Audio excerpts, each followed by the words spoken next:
channel. I am Shikha, and here I have come up with another important topic, which is Angry Young Man movement. Before moving further, I request you to please subscribe my channel because this channel is specially dedicated to all the UGC NET aspirants, and I try here to make videos on all the important topics so that UGC NET aspirants get benefited by the content I provide here over my channel.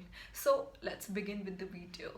Just like Theatre of Absurd, Angry Young Man movement is also the result of World War II. But before moving further, I want to ask you, whenever I say Angry Young Man, what comes in your mind? Amitabh Bachchan probably to non-literary students, and I guess Jimmy Potter to all the literary students. Am I right? But you're right in both the ways.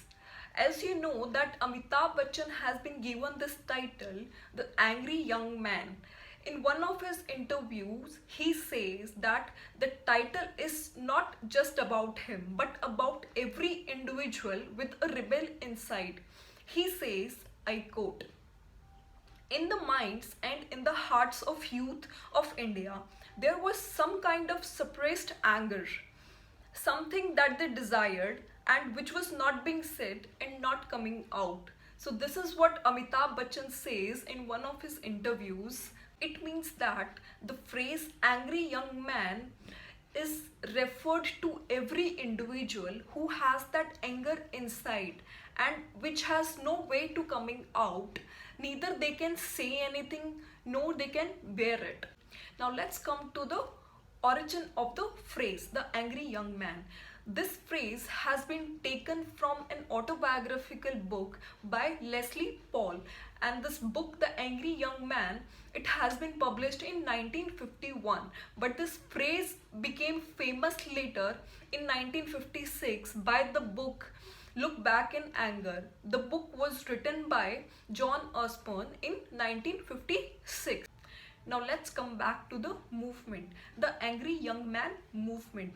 It belongs to the number of playwrights from 1950s. Those playwrights usually belonged to the lower or middle class family. Okay, they wrote number of plays which usually deals with the class conflict and middle class society and their hatred for upper class people. These writers gave voice to the young generation who were dissatisfied with the world they were living in. All these playwrights were also the university graduates, and from whichever universities they graduated, all these universities, they were dominated by the social elites. So as a result, their works always deals with the class conflict. Their protagonist usually is a figure who no longer fits into the society from which they originated, and nor they fit into that society, that upper middle class or social elite society where they educationally fit. Isn't it the case of all the youths of lower and middle class society?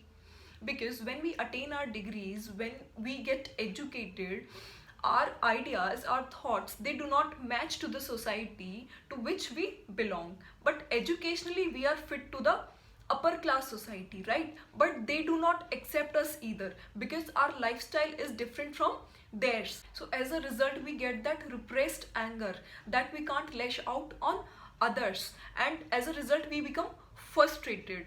Though we are educated, we have all the degrees that all the upper class people have, still we can't get same success as they can get. Jimmy Potter, the protagonist of the play Look Back in Anger, he is basically an archetypal figure of an angry young man, and he fits into all the characteristics of this movement. So this play Look Back in Anger, if you haven't read this play, please go and read it right now because it's very important from net point of view and even for your further studies. So please don't skip this play at all. Please read this play. I'll just tell you the brief summary of this play. So this play is all about three people.